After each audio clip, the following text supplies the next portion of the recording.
Thank you very much. So I'm dressed up like a preacher, right? So my speech might sound like I'm preaching, but really this is how I think and how I believe. Uh, we are here basically to celebrate a major milestone in India's history.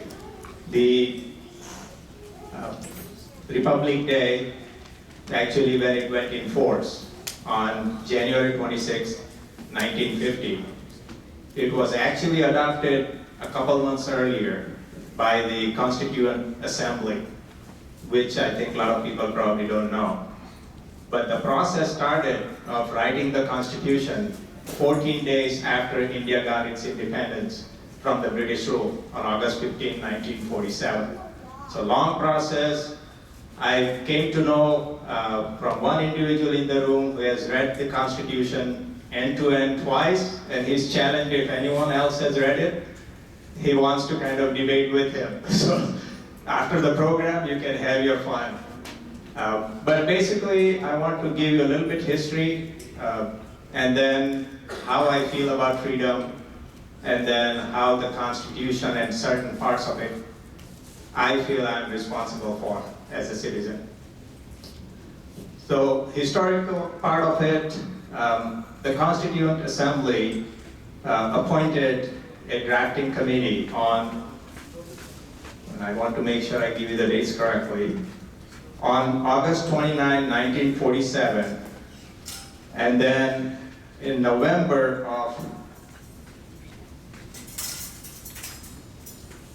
1949, so on November 26, the Constituent Assembly adopted the Constitution. Then, really it went in force a couple months later. Why January 26th? So, prior to all of this going on, so India and the freedom fighters of India kind of made their mind up that we are a free country on, let me make sure. Yeah, January 26, 1930 is when Purna Swaraj or full independence was declared. So that's what people wanted to remember forever and ever. That's why January 26 was picked. Enough about the history. So I feel you can't have a conversation around Constitution without really thinking about the freedom fighters and those who gave so much to the country to get us the independence. What does that mean to me personally, living in a free country? And I was fortunate to be born after independence, long after the independence. Well, it meant to me being free of oppression, free to be whoever I want to be, free to get whatever education I want to get at, and in India it's still common, at a very discounted price. And so that freedom to me means a lot. I would not be here if the freedom fighters didn't do what they did. So I want to salute all of their efforts, those who fought for the freedom of the country, and also those who continue to fight today to keep India, protected. Then part of it that, okay, I come from a democratic country, and I come in another nice democracy. And for years, what is it all about? Well, it's about people who can live in harmony, peace, and do something good for the greater cause. So for me, the Constitution serves two main purposes. One, it offers a structure for the government. How should the government operate, and who elects who, the rules, the regulations, okay, fine. There's the second part I feel is very important, and it kind of is around the rights and duties of its citizens. Most of us probably take a lot of time in understanding what our rights are. Right to vote, right to pay taxes, right to, go for elections, be elected, as officials, take active interest. But I don't know if the duties part, we all kind of extended beyond. So most people, and I'm speaking from myself included, for a while, until I kind of got a little bit smarter, it was more about just go and vote whenever the elections come up, annually pay my taxes, and stay a law-abiding citizen. Those is what I felt was my duties. After coming here, I started to kind of experience that I needed to extend my definition and my understanding of what the duties of the citizens are.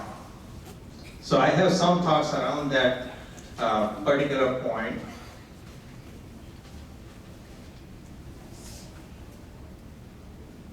To me, a citizen of a democratic world, a country and world, should fight relentlessly to end injustice, to end racism, to end religious divide, end poverty, end illiteracy, end diseases and hunger, life-threatening diseases and hunger around the world, actively engage in the political process. A lot of people shy away from it, but it is our responsibility and our duty to find the right leaders to lead the country, the cities, the states. So let's make sure we get engaged in those actively. And then in the process, make this world a better place for the citizens of the world. And then in Mahatma Gandhi's words, be the change you wish to see in this world. I am so privileged to be among friends, and I look around and I see a lot of my friends who are very actively involved in that extended definition, what I call extended definition of duties of a citizen. I see folks who continue to work with Seva, ECO, For Better Tomorrow, Rotary, Human Relations, Red Cross, Boys and Girls Club, multiple faith-based organizations, Habitat, Safe Harbor, and the list goes on. I think I'm so proud to be a part of our Indian community that is so actively involved and doing whatever they can here and staying here and also kind of doing things back home. Keep on doing what you're doing, bring more people on with you, because it's our duty to make this world a better place for all citizens, not just citizens of India or Bloomington or Illinois. So with that, I'd like to thank MCI for giving me an opportunity to share my thoughts. I didn't want to kind of take a lot of time and talk about, there are a lot of things I researched, too much dry material, I think, and I didn't attempt to read the whole Constitution. Sorry, Dr. Jaggi. I didn't have enough time. But I did have the preamble, which kind of gave me the high-level view of what it means, right? So thank you again. Wish you all a very happy Republic Day. In Hindi, Ganatantra Divas की शुभकामनाएं. जय हिंद.